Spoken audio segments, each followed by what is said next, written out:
Andaikan Ahok pengawas KPK Taliban telanjang, koruptor ketar-ketir. Nah kan? Nah, kita membutuhkan banyak talent-talent ya, putra-putri terbaik bangsa. Jadi saya rasa arahnya ke sana. Aku rasakan putra-putri terbaik Indonesia kan semua orang juga udah tahu, termasuk wartawan ya.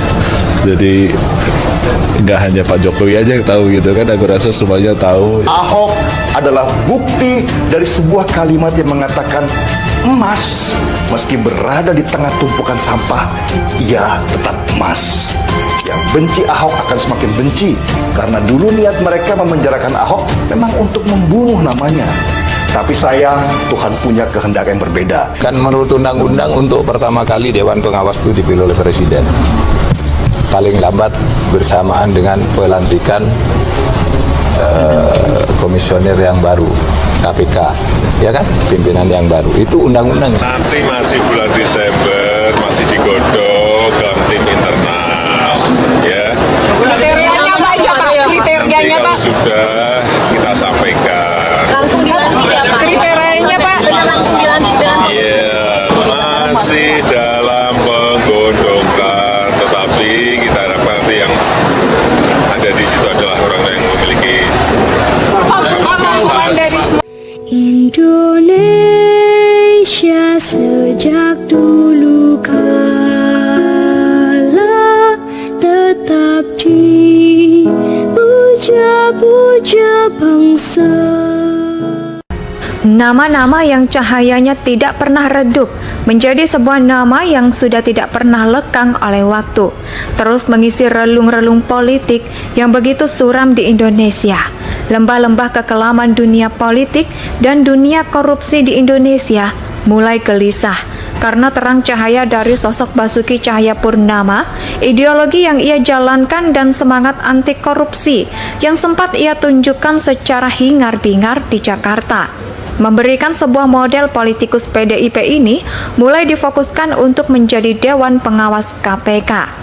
Ya, bukan hanya membuat gelisah KPK dalam pemberantasan saran praktik korupsi internal. Dia akan menjadi terang untuk menumpas para penganut ajaran radikalisme. Radikal, tidak pernah punya saudara radikalis, tidak pernah memiliki teman senasib. Sepenanggungan, bagian lebih dalam lagi kaum radikal yang bercokol, mempengaruhi KPK, tidak pernah memikirkan tentang dirinya sendiri. Selama ini kita selalu terkagum-kagum dengan KPK, dan ternyata KPK menjadi seperti ini tidak lepas dari kekaguman kita. Mereka memanfaatkan situasi seperti ini dan menikmatinya, dan pada saat sebuah organisasi diangkat tinggi-tinggi, jika mereka tidak ada ideologi, mereka akan makan dalam maka keberadaan Ahok untuk menjalankan tugasnya sebagai ikon anti korupsi dewa, sebuah keniscayaan KPK harus diawasi oleh orang-orang seperti Ahok. Ya, curiga kita jika sampai saat ini KPK tidak pernah mendapatkan status WTP dari BPK, atau baru tahu juga. Nah, dengan keberadaan Ahok, setidaknya ada 3 hal yang bisa dikerjakan seperti yang sudah saya urai. Yang pertama, Ahok akan membongkar dan memastikan praktik korupsi di lembaga anti korupsi itu tidak terjadi. Memangnya KPK bersih? Bersih banget yang masih berpikir begitu. Dululah kamu bersama Rocky Gerung. Yang kedua, Ahok akan membuat para pegawai yang sempat dipengaruhi oleh pengajaran tradisional panas dingin seperti cacing kepanasan. Ajaran ini sudah sangat mengkhawatirkan. Studi di perguruan tinggi pun juga mengatakan ada 1/5 orang yang sudah terpengaruh oleh radikalisme. Radikalisme sudah menyusup ke berbagai organisasi. Maka dengan begitu, apakah betul bahwa KPK ini bersih dari radikalisme? Ya enggak. Saya yakin pasti ada benih-benih radikalisme yang sekarang mungkin belum nampak, dan tetapi ketika Ahok mengawasi mereka, pasti mereka akan muncul. Karena selain ikon anti korupsi, Ahok adalah ikon orang yang begitu berdedikasi terhadap Pancasila, sehingga sedang membicarakan agama. Ahok Kristennya atau yang radikal itu agama lain. Gak ada urusan agama di sini. Ada agama hanya ditunggangi menjadi alat politik. Jadi saya nggak mau terjebak di dalam agama. Nah, yang ketiga, Ahok dari luar organisasi KPK tanpa harus menjadi ketua KPK bisa menjadi pengawas, jadi sistem dan pelaporan yang tidak kunjung diangkat dengan alasan yang gak jelas. Salah satunya adalah kasus Adidison melaporkan ke KPK oleh warga. Apakah ini mencurigakan? Oh jelas, itu mencurigakan. Jangan sangat janggal kalau kasus ini tidak diusut oleh KPK. Curiga si Baswedan ini dibela Baswedan yang ada di tubuh KPK ataupun mata lain untuk mengusut tuntas. Nah, 4 hal ini harus kita akui bahwa pendukung Jokowi itu terbelah lagi, akan tetapi percayalah bahwa kepentingan para kru ini besar, nggak sederhana. Yang kita pikirkan para koruptor itu justru selama ini nyaman dengan undang-undang KPK yang sudah usang dan basi. Itu semakin lama undang-undang itu berlaku, maka semakin mudah para koruptor untuk mencari celah. Mereka belajar terus-menerus. Kalau saja bisa berevolusi, maka undang-undang KPK harus dirubah untuk mencegat mereka. Sehingga undang-undang KPK harus diperkuat. Disinilah naifnya rakyat Indonesia merasa revisi undang-undang KPK adalah upaya pelemahan KPK. Justru KPK harus diawasi agar kerjanya benar. Dan siapa yang cocok untuk mengawasi KPK? Ahok adalah salah satu menjadi penolakan revisi undang-undang KPK. Justru dikerjakan oleh koruptor, tapi dalihnya sih ngehek banget.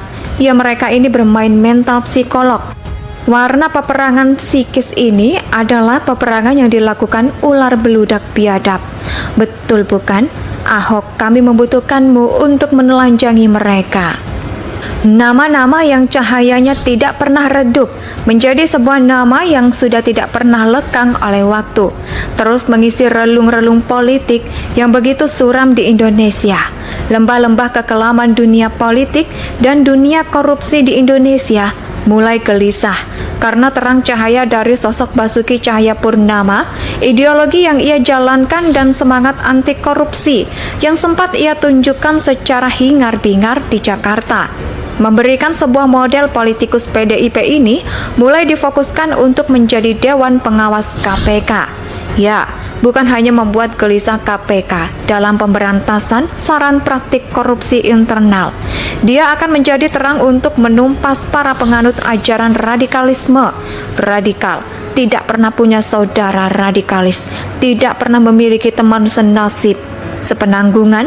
Bagian lebih dalam lagi kaum radikal yang bercokol, mempengaruhi KPK, tidak pernah memikirkan tentang dirinya sendiri. Selama ini kita selalu terkagum-kagum dengan KPK, dan ternyata KPK menjadi seperti ini tidak lepas dari kekaguman kita.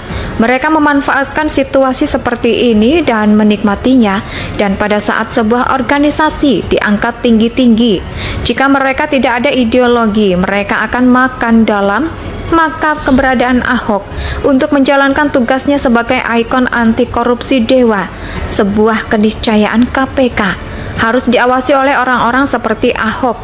Ya curiga kita jika sampai saat ini KPK tidak pernah mendapatkan status WTP dari BPK, atau baru tahu juga. Nah, dengan keberadaan Ahok setidaknya ada 3 hal yang bisa dikerjakan seperti yang sudah saya urai. Yang pertama, Ahok akan membongkar dan memastikan praktik korupsi di lembaga anti korupsi itu tidak terjadi. Memangnya KPK bersih banget yang masih berpikir begitu. Dululah kamu bersama Rocky Gerung. Yang kedua, Ahok akan membuat para pegawai yang sempat dipengaruhi oleh pengajaran tradisional panas dingin seperti cacing kepanasan. Ajaran ini sudah sangat mengkhawatirkan. Studi di perguruan tinggi pun juga mengatakan ada 1/5 orang yang sudah terpengaruh oleh radikalisme. Radikalisme sudah menyusup ke berbagai organisasi. Maka dengan begitu, apakah betul bahwa KPK ini bersih dari radikalisme? Ya enggak. Saya yakin pasti ada benih-benih radikalisme yang sekarang mungkin belum nampak, dan tetapi ketika Ahok mengawasi mereka, pasti mereka akan muncul. Karena selain ikon anti korupsi, Ahok adalah ikon orang yang begitu berdedikasi terhadap Pancasila, sehingga sedang membicarakan agama. Ahok Kristennya atau yang radikal itu agama lain. Gak ada urusan agama di sini. Ada agama hanya ditunggangi menjadi alat politik. Jadi saya nggak mau terjebak di dalam agama. Indonesia. Indonesia tanah air beta, pusaka abadi nan jaya. Terhadap Pancasila, sehingga sedang membicarakan agama. Ahok Kristennya atau yang radikal itu agama lain. Gak ada urusan agama di sini. Ada agama hanya ditunggangi menjadi alat politik. Jadi saya nggak mau terjebak di dalam agama. Indonesia tanah air beta, pusaka abadi nan jaya. Terhadap Pancasila, sehingga sedang membicarakan agama. Ahok Kristennya atau yang radikal itu agama lain. Gak ada urusan agama di sini. Ada agama hanya ditunggangi menjadi alat politik. Jadi saya nggak mau terjebak di dalam agama. Indonesia tanah air beta, pusaka abadi nan jaya.